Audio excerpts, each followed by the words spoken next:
You've heard the advice. The moment you realize you're dreaming, take control. Fly, spin, change the scene, do whatever you want. And so you try. You feel the dream starting to shift, you notice something strange, and the first thing your brain does is reach out and grab. And then it collapses. You wake up. Or the whole thing goes blurry and slips away before you can hold on to it. And everyone talks about lucid dreaming like it's a superpower you either have or you don't. But here's what the research is actually telling us. The reason most people fail at lucid dreaming isn't that they're not aware enough. It's that the moment they become aware, they do exactly the wrong thing. Let's start with what lucid dreaming actually is, neurologically speaking.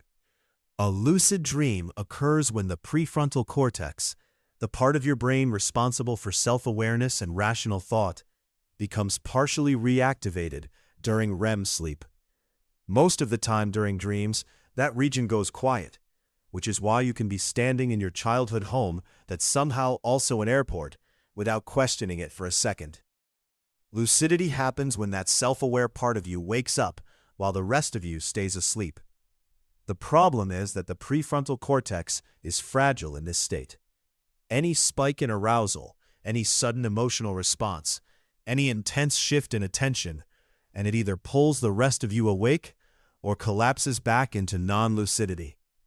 Grabbing for control is exactly that kind of spike. It's the neurological equivalent of getting so excited you wake yourself up. So what does actually work? Research into lucid dreaming, particularly studies building on the work of psychologist Keith Hearn and later Stephen LaBerge at Stanford, points to something counterintuitive. The most reliable path to sustain lucidity isn't control, it's observation. When you realize you're in a dream, instead of immediately reaching for something to change, you pause, you look, you notice the texture of a surface near you, you observe the light in the dream, the color of the sky, the way sound behaves.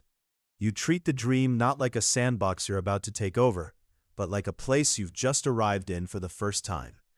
This shift in posture, from grabber to witness, stabilizes the prefrontal cortex instead of overstimulating it. And what happens next is the thing most lucid dreaming tutorials completely skip. The dream doesn't disappear. There's a specific technique that comes out of this research called MILD, which stands for Mnemonic Induction of Lucid Dreams, developed by LaBerge. But the part people usually rush past is the intention it requires before sleep. You're not setting an intention to control, you're setting an intention to notice. The mental rehearsal goes something like this.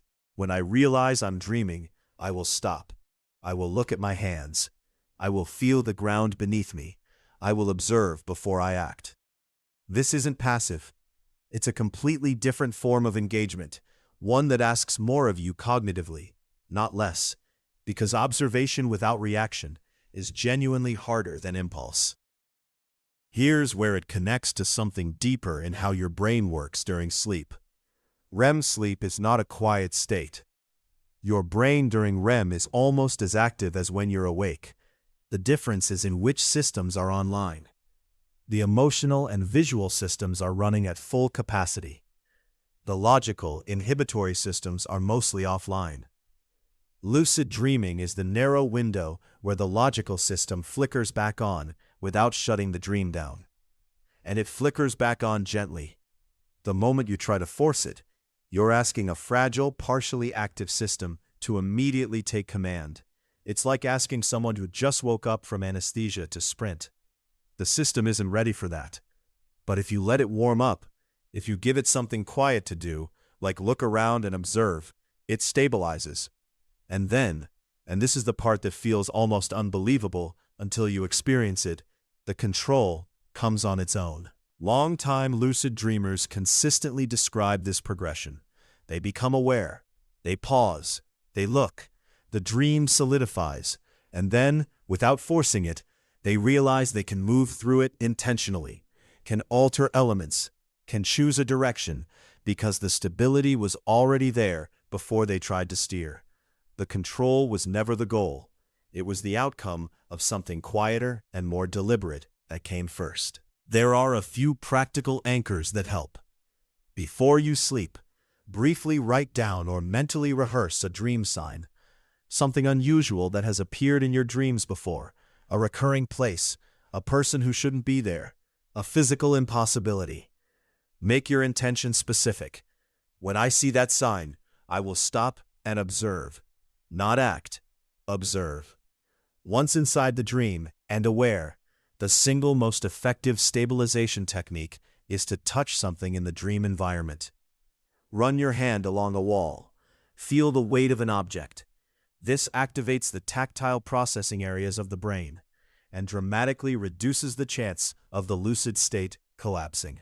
The broader truth here is that your dreaming mind is not something to conquer. The research suggests it responds far better to curiosity than to command. The dreamers who sustain the longest, most vivid, most intentional lucid experiences are not the ones trying hardest to take over. They're the ones who learn to become still inside the dream first. So tonight, if the dream opens up and you realize where you are, don't grab. Look and see what the dream does when you stop fighting it. If this changed how you think about sleep and the mind, subscribe, because that's what this channel does.